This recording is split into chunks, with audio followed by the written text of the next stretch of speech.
Bienvenue dans cette nouvelle vidéo. On vous emmène dans les coulisses d'un voyage presse. Là, on part avec Atout France. Maxime est avec moi. Le baby à l'arrière est là aussi. Dans nos voyages presse, en général, on a un planning bien rempli, mais tout est pris en charge par l'office de tourisme qui nous accueille. En général, on mange dans des bons restos et mais on fait plein d'activités aussi. Et il faut pouvoir suivre le rythme au niveau de la création de contenu en permanence parce que on vit les activités mais en même temps il faut créer le contenu et puis il faut poster derrière, donc voilà, ça fait une grosse charge de travail. Les créateurs de contenu, les gars, ça chauffe pas.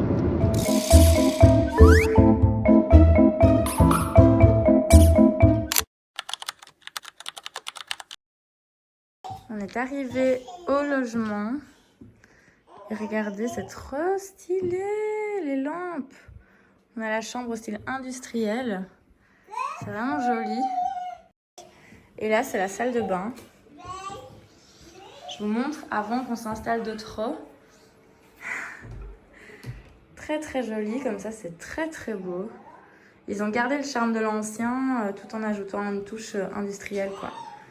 J'aime beaucoup, beaucoup. Pépites.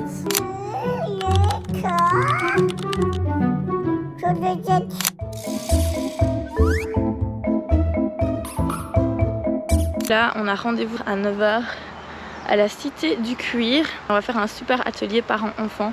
On va prendre des forces et on va y aller et je vous emmène à notre prochain rendez-vous. Les gars, on va pas chômer.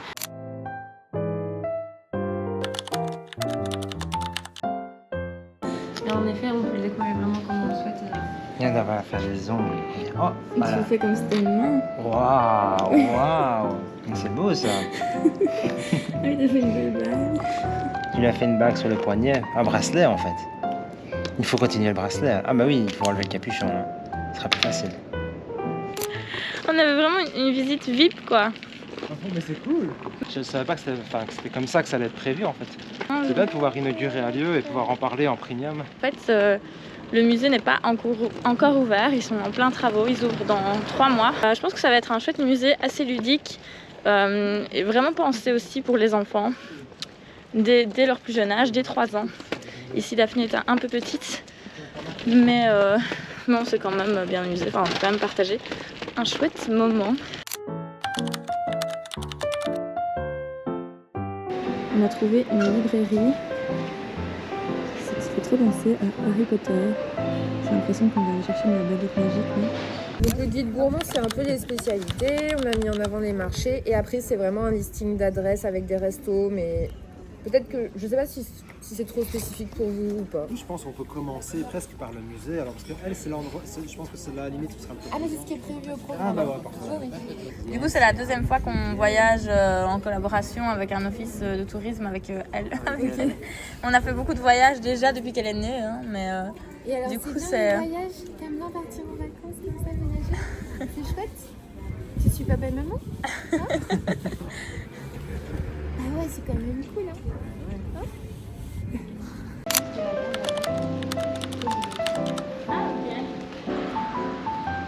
Et la porcelaine fait partie de la famille des céramiques. Okay. On retrouve l'argile, les grès.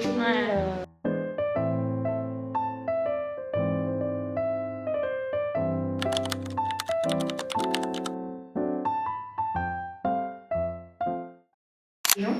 Et notamment le bois arrivé par la Vienne, la rivière, on appelait ça le bois flotté. Et le musée du Four des Cassos se trouve juste à côté des bords de Vienne, juste à côté de la rivière, parce qu'ils n'avaient plus qu'à récupérer les rondins de bois qui venaient de plus haut dans la campagne, qui avaient été alimentés via ce mode de transport facile pour l'époque. Ouais, on vient d'aller visiter le musée des céramiques. C'était plutôt intéressant. Sophie, tu veux dire ton avis sur le musée des céramiques? Comment t'as perçu? C'est quand même un incontournable à faire ici. Comme je disais, Limoges, dans notre esprit, c'est la porcelaine, quoi. À fond. Donc, moi, je connaissais pas en fait. Moi, j'aimais bien le faire en mode guidé, visite du Nord. Ouais, c'est vrai que c'était pas mal. On a eu de la chance. Au moins, on a toutes les infos et dans un laps de temps assez restreint. Et tu savais vraiment que Limoges c'était de la céramique, toi?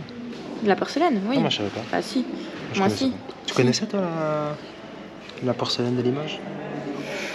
Franchement, c'était pas mal. J'ai dit ce que je pensais vraiment et j'aime beaucoup la céramique. Mais j'aime bien l'art de la table de base. Ouais, c'est vrai. T'es plus curieux parce que ça a une utilité. Ouais, c'est pour utilité, ouais. Je peux manger avec, tu vois, je peux prendre une fourchette et poigner dans ma porcelaine, quoi, c'est pas mal. Ça se mange pas, mais au moins c'est bon.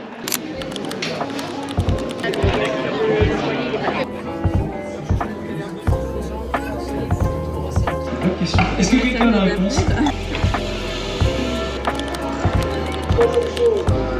Merci.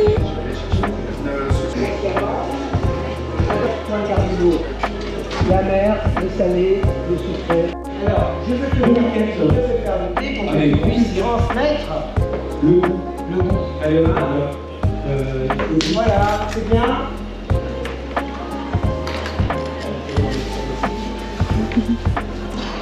j'ai l'impression d'être dans Top Chef. C'est on attend l'avis du jury. Hein?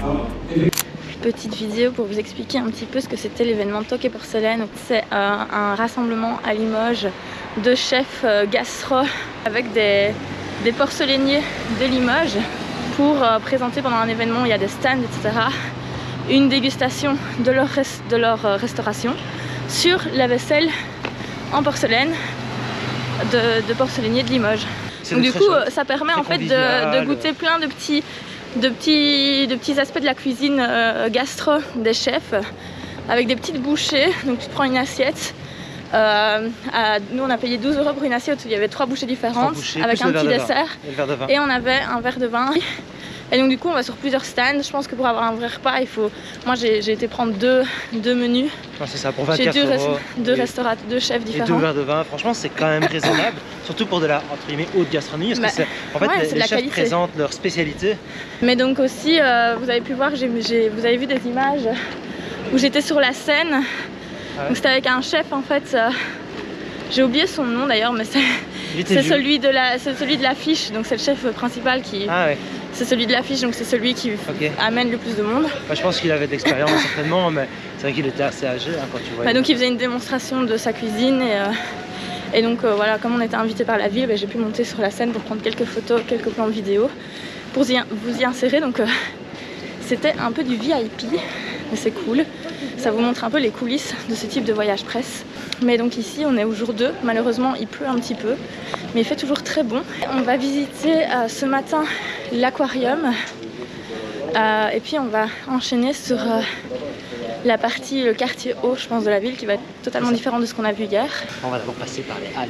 Ouais, on va essayer de passer par les halles parce qu'il paraît que c'est the truc à faire quand on est limogien, je sais pas comment dire.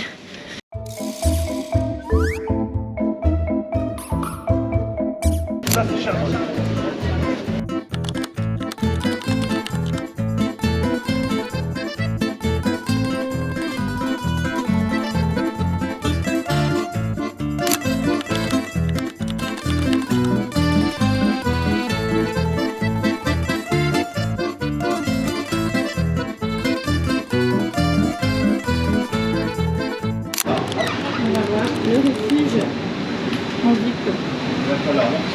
Donc voilà, donc là vous êtes vraiment dans l'hôpital de l'aquarium, dans le refuge. Ouais. C'est vraiment là où tous les animaux qui sont abandonnés, récupérés par saisi, par le refuge animalier, par les laboratoires de transplantation animale, vont passer. On n'a aucun animal qui rentre au refuge, qui passe ailleurs qu'ici au départ. Le but c'est que s'il est contagieux, il faut que la contamination reste ici et pas dans le reste des visiteurs. Donc c'est vraiment une quarantaine à l'hôpital des poissons. Donc là vous avez des orties qui ont différentes expériences de vie on va dire, hein, qui ne sont pas toujours faciles. Celle-ci par exemple qui est arrivée à l'aquarium il y a maintenant à peu près un mois. Elle a été trouvée dans la rue par une personne qui nous a appelé, la tortue ne bougeait plus, elle était sur la route, elle ne bougeait plus, parce que je ne comprenais pas pourquoi. Et quand elle est arrivée, quelqu'un s'était amusé à lui mettre des chewing-gums, il avait collé sur la route pour qu'elle se fasse écraser par une voiture sûrement. Voilà. Donc la personne l'a sauvée, nous l'a ramenée, on l'a tout nettoyé pour enlever les chewing-gums, et là on s'occupe d'elle pour qu'elle soit heureuse. Ouais. Okay. Cette tortue-là, elle, a été maltraitée par son ancien propriétaire, qui l'avait coincée sous une machine à laver pour lui casser sa carapace. Vous voyez, ça c'est l'empreinte de la machine à laver. Ok, d'accord. Voilà. Vous voyez qu'il arrive des choses des fois. Honnêtement, je ne me rends pas compte de tout ça. Voilà, c'est ça. On se pense souvent aux chiens-chats, mais pas aux animaux. Cette tortue que vous avez là, hop, Celle-ci en fin de soins. Ça va faire 1 an le 24 septembre qu'elle est en quarantaine, hein, en soins. Ouais, Elle, justement, elle s'est fait écraser par une voiture et la carapace était entièrement cassée. T'as vu, sa carapace était cassée. Voilà. Donc là, on a tout reconstitué. On va faire une radio la semaine prochaine pour voir. Apparemment, c'est tout bon. Elle va repasser avec ses copines. C'est pour ça que là, on l'a mis avec d'autres copines pour qu'elle commence à faire connaissance. Et ça se régénère alors une carapace comme ça faut 1 an. Ah, ok. C'est vrai qu'elle est là en quarantaine depuis 1 an. Ouais. Ok, ouais. Voilà. Ici, il y a d'autres tortues, par exemple, qu'on a trouvées. Ils se prenaient dans une rue en France, à Clermont-Ferrand. Donc les tortues qui ont été abandonnées par des particuliers en pleine rue, animaux très très dangereux pour la nature. Et le plus grosse qui se trouve ici, qui a été trouvée dans un piège à ragondin. Dans un quoi? Piège à ragondin. Okay. Ah oui, Voilà.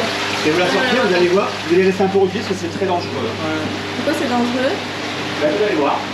Ah, ok, on doit reculer un peu.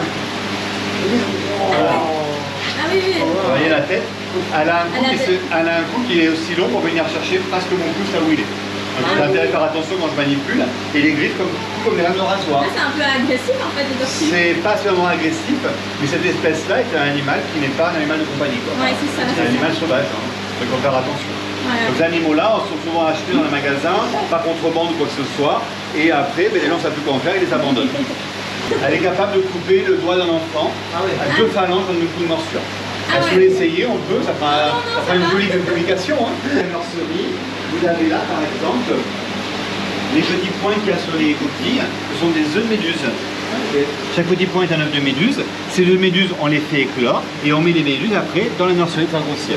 Vous avez un bébé là qui est juste dessus, qui vient juste de naître là. Vous voyez là? Vous voyez là-bas?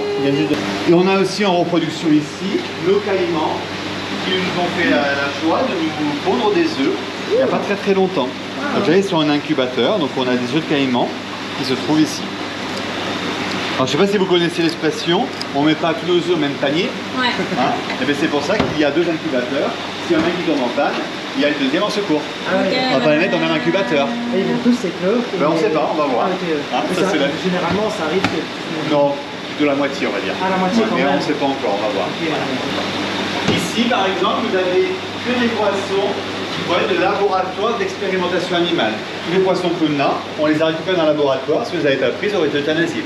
Ok. Donc là, on est en train de les réhabiliter pour pouvoir les mettre après au public ou les donner à d'autres aquariums. Ah ouais. Donc vraiment des animaux de laboratoire comme ça qu'on récupère. Quand on récupère des animaux de laboratoire, c'est souvent des grands nombres. Ouais, c'est pas comme un particulier où c'est 1, 2, 3 poissons. Un animal de laboratoire, c'est souvent une centaine de poissons. Et en général, les laboratoires, en fait, ils utilisent des poissons pour faire quoi comme, Alors pour eux, c'est une analyse plutôt sur le réchauffement climatique. Voir comment l'animal se communique, comme il vit avec son anémone de mer, voir si la corrélation avec l'anémone de mer est toujours la même avec le réchauffement climatique, etc. Et après, on va beaucoup faire d'analyses aussi sur la toxicité des produits. Si on veut savoir si un produit est toxique, on va mettre les produits dans l'eau et on va voir si le poisson meurt. Ah ouais, ok. Vous avez aussi les axolotes qu'on va récupérer. Ces animaux qu'on trouve aussi dans les laboratoires où ils vont doivent régénérer leurs organes. Donc ils vont couper les pattes, les queues, pour voir en combien de temps ça va se régénérer, pour essayer de comprendre comment ça fonctionne, le système de régénération. Et là, c'est là où on fait l'élevage de zooplancton qui servira à nourrir à tous nos petits poissons. Alors je vais vous montrer par exemple, hop, ici. Si vous regardez dessus, on va se mettre à la lumière, vous allez voir plein de petites crevettes qui bougent dans tous les sens. Vous voyez les petites crevettes? Ah oui. Et ouais, petites crevettes. Et des donc mini crevettes. ici, on va élever le zooplancton qui servira à nourriture à tous nos poissons, nos méduses, etc. On fait naître à peu près 15 millions de crevettes par jour. En centre de France, c'est pour être central pour les gens qui veulent abandonner un animal. C'est jamais très loin. Et vous êtes de Belgique, et bien on a régulièrement des animaux qui sont saisis par les douanes en Belgique. Je peux vous en montrer si vous voulez. Alors vous savez par exemple ici, la grosse tortue que vous avez là, elle est belge. Elle vient de Liège. Je ne sais pas si vous connaissez la corne de Liège. On vient de Liège. Voilà. Mais la corne de Liège, je ne pouvais plus la garder pour des raisons de place. Elle est arrivée chez nous au mois de mai 2022. Donc elle a grandi la corne de Liège et maintenant elle est arrivée ici. Elle vit sa retraite à Limoges. Donc on travaille beaucoup avec le zoo d'Anvers, avec Paradisa et la corne de Liège. Les trois qu'on connaît très bien, avec qui on travaille très bien. En Belgique, ça alors. Voilà. Il y en a d'autres en France. Mais les raies, par exemple, on fait des échanges avec la corne de Paradisa, par exemple. Avec les raies, par exemple, avec eux. On est à l'aquarium de Limoges. Il faut savoir que c'est une SBL. Ce n'est pas subventionné par la ville et en fait ils soignent les animaux. Il y a toute une partie refuge ici où ils s'occupent, ils font des saisies, les animaux maltraités, etc. Ils les récupèrent. Et il faut savoir que ça leur coûte 1 500 € par jour de frais de fonctionnement. C'est énorme, c'est une infrastructure de fou. Au départ ici c'était un souterrain et la ville voulait en faire un parking. Et en fait la SBL s'est créée pour s'imposer face à cette idée de parking, pour en faire un aquarium et un centre vétérinaire pour soigner et sauver les poissons maltraités ou les saisies, les tortues, enfin voilà, tout ça. C'est hyper intéressant. Je vous invite vraiment à venir ici.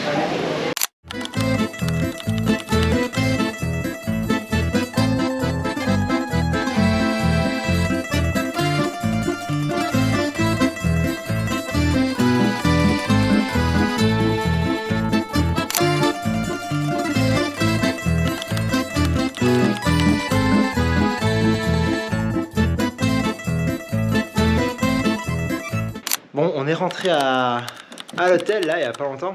Ça a fait plaisir, petite pause. Et on descend au restaurant de la maison de famille. On va manger, Je vais d'abord goûter, voir si c'est convenable. Vas-y, goûte. Alors, on va goûter celui-là.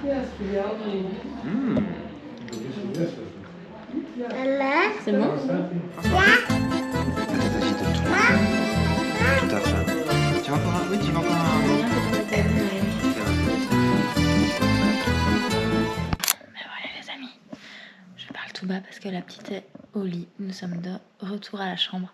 C'est quand même ultra pratique d'avoir le restaurant qui est juste en dessous de la chambre d'hôtel. Et alors, je regarde un petit peu le programme. Si vous voulez, j'ai tout sur un document Drive qu'on nous a envoyé. Et donc demain, on aura encore une journée bien remplie. Vu qu'on a rendez-vous au Moulin du Got à 9h30 et c'est à une demi-heure de route d'ici, donc il faudra qu'on quitte à 9h au plus tard. Puis on va direction la Creuse, donc on quitte Limoges pour aller dans les faubourgs et aller découvrir un petit village sculpté avant d'arriver dans une autre chambre d'hôte, je vois. Donc on va quitter le logement ici, il va falloir défaire et refaire ses bagages, et défaire ses bagages. Ça c'est toujours ça qui est le plus compliqué, qui est le plus fatigant, c'est quand on change d'hôtel quasi toutes les nuits. Enfin ici on est resté 2 nuits ici à la maison de famille, mais on va aller se coucher. Bonne nuit, à demain.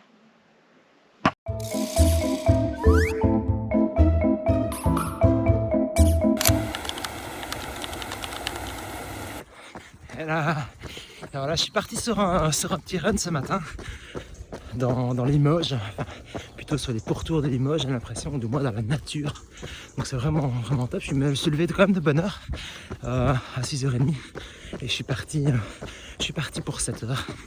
Il n'y avait pas un chat à la ronde, donc c'est vraiment un plaisir, un régal de pouvoir courir dans ces conditions et surtout de découvrir la ville de cette façon seule en fait. Donc c'est top. Et là je profite de la nature environnante et ça fait du bien de faire une petite pause dans cette mission mouvementée avec l'objectif de vous faire découvrir les perles de Limoges. Des années 90, ils ont eu l'idée d'installer une imprimerie et de nous former. Ce qui est très important, c'est que le personnel a été formé par les anciens papetiers, imprimeurs. Okay. Il y a la conservation, la transmission au patrimoine culturel immatériel sur la liste française pour les savoir-faire du papier, parce que on sait conserver ces savoir-faire et transmis. C'est ça qui est important, c'est la transmission. Il y a tous les types d'écriture aussi. On va choisir la police. Alors, est-ce qu'on veut du Times? Est-ce qu'on veut du Garamond? Mais regardez, là vous avez du Times gras en 14. Et là j'ai du Times romain en 14. Et du Times italique en 14. Donc elle nous permet d'aller beaucoup plus vite. Je tape le texte et elle me fabrique les lignes en plomb. La machine, elle chauffe à plus de 300 degrés. Donc mon bloc ici, c'est du plomb, de l'étain et de l'antimoine. C'est un alliage que Gutenberg a inventé au 15e siècle. C'est toujours le même alliage. Là, il est fondu dans la machine. Ici, 300 et quelques degrés, c'est fondu très très vite. Ce plomb liquide, il va être injecté dans des moules de lettres que je vais appeler au clavier. je vais taper au clavier. Alors les baroudeurs liégeois, on va mettre en visite. Alors si j'ai une erreur, j'enlève à la main.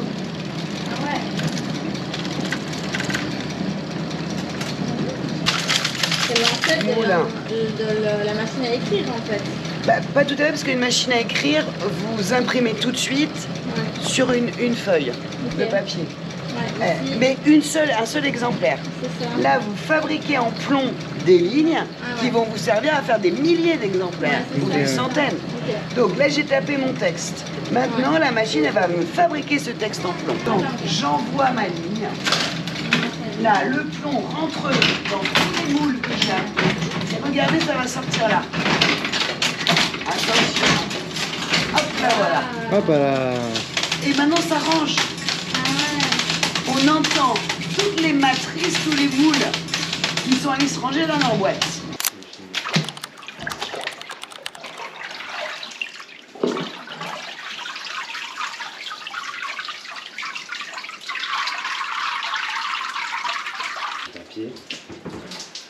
Alors ensuite, il faut maintenant, évidemment, l'enlever de la toile métallique, de la forme. Hein.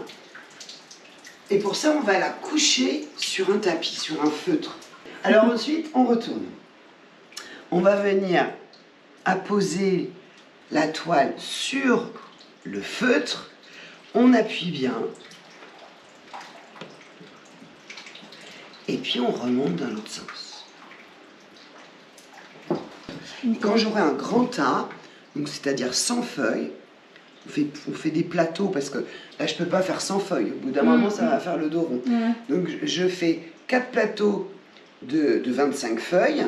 À chaque fois, le plateau, je le mets sous la presse, je recommence un autre plateau. Et quand j'ai mes 4 plateaux de 25 feuilles, je presse. Et après, on va mettre à sécher tout là-haut dans le séchoir. Ce matin, on a été au moulin du Got, ou du Got, je sais pas si on prononce le T, c'est G-O-T. C'est un moulin qui existe depuis le 15e siècle. Et au départ, en fait, il faisait du papier. Donc elle nous a montré comment faire tout le papier. Enfin, c'est un savoir-faire quand même dingue. Enfin, je trouvais que c'était assez impressionnant. Moi, j'ai hyper bien apprécié cette visite.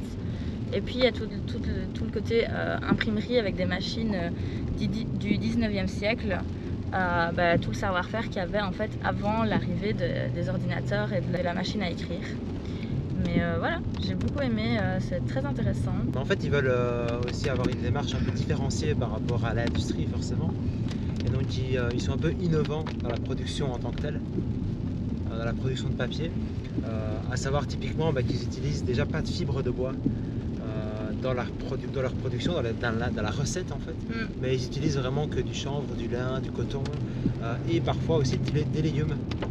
Des légumes qui viennent donner un aspect, je veux dire, en fait on voit vraiment les morceaux de poro ou les morceaux de je sais pas trop quoi, d'ail, enfin il y a plein de légumes qui s'utilisent. Ça va donner un aspect final au papier. Qui est sympa en vrai, c'est joli. C'est vraiment super joli, ouais. Ça donne des couleurs et de la fibre, de la matière. C'est ça, et ils travaillent avec plusieurs restaurants apparemment. Et les écoles aussi, c'est les déchets de l'école du village. Ah oui, mais je disais les restaurants c'est plutôt les clients et, et la cantine de l'école c'est eux qui amènent la matière première. Ouais, les déchets. Et c'est cool, je trouve que c'est super original. La façon dont c'est fait, dont c'est fabriqué, et puis vraiment l'introduction elle est géniale parce qu'on a l'impression d'assister à un tour de magie, quoi. Elle va nous montrer comment faire du papier. Moi j'avais jamais vu ça de toute façon. Ça c'est une visite que tout le monde peut faire, hein. C'est pas du tout du VIP. Voilà, si vous allez visiter le moulin du Got, vous avez d'office une visite guidée. Donc voilà, et maintenant on se dirige visiter des petits villages assez jolis, assez typiques et connus dans la région. Mais il pleut, je sais pas si vous le voyez, si vous l'entendez.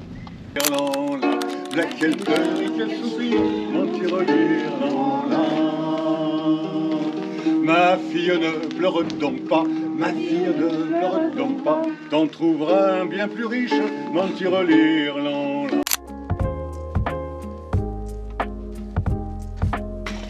Rentrez, je vous en prie. Vous êtes chez moi, je suis François, je suis Michaud, nous sommes ici. Un lit là, un petit lit bébé, si t'imagines. Et il berce, c'est un petit lit qui se berce. C'est pratique en vrai. On est au village sculpté de Magot. C'est les journées du patrimoine. Donc il y a plein de petits menuisiers qui nous montrent un peu leur art. Pas menuisier, Il y a de la, artiste, oui, des artisan, artistes, quoi. des artisans. Il y a des sculpteurs, il y a de la vannerie, il y a des sabotiers. Nous on fait un parcours de terre aventure qui permet de découvrir le village sculpté, puisqu'ici c'est historiquement un village de sculpteurs. Apparemment il y en avait un très connu qui est François Michaud. Voilà, c'est un petit village insolite et il y a un parcours terre aventure, donc on est sur l'application et ça nous permet de découvrir l'endroit. On a quelques petites infos et en même temps on résout des énigmes et ça nous permet de visiter le village, avoir une trace GPX pour faire un parcours. Pour le moment c'est assez sympa, j'aime bien moi. Ouais, il y a de l'ambiance. Du coup avec les journées du patrimoine, c'est pas tous les week-ends comme ça. On vient d'arriver au 3e point d'intérêt avec une nouvelle énigme. Ok. Alors ici, donc, on nous explique que c'est la 2e maison de François Michaud. Donc il y a une chaumière, des vases et quelques messages gravés en latin ornent de part et d'autre le mur de l'enceinte. On voit que c'est un sculpteur, hein, le mec qui habite là. La 2e maison de François Michaud est gardée par une étonnante statue qui représente un célèbre personnage de l'histoire de France. Qui est ce personnage? Il y a une gargouille et là il y a 2 statues, mais j'imagine que c'est celle-là. Moi je dirais, je pense que ça. À mon avis c'est Napoléon. Hein. Regarde. On dirait un grand chef comme ça. Nombre de lettres pour donner la bonne réponse. Donc 1, 2, 3, 4, 5, 6, 7, 8. Je vais entrer 8 sur l'app. Ok. Hop, étape suivante. Oui. C'est vrai? Ouais. Donc c'est bien Napoléon? Ouais, et alors regarde ici, on doit aller au point 5. Je sais pas à quoi ressemblaient les autres. Donc... Oula, on doit retourner par là, tout en bas, on doit aller au point 5.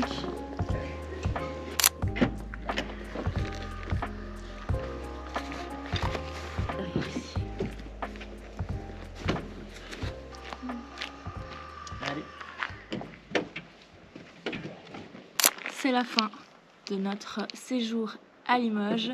J'espère que ça vous a plu. N'hésitez pas à vous abonner à la chaîne. Dites-nous en commentaire les activités incontournables de la région, ce que vous nous recommanderez de faire, ce que vous recommanderez aux abonnés. Et on se dit à très vite pour de prochaines aventures. Ciao!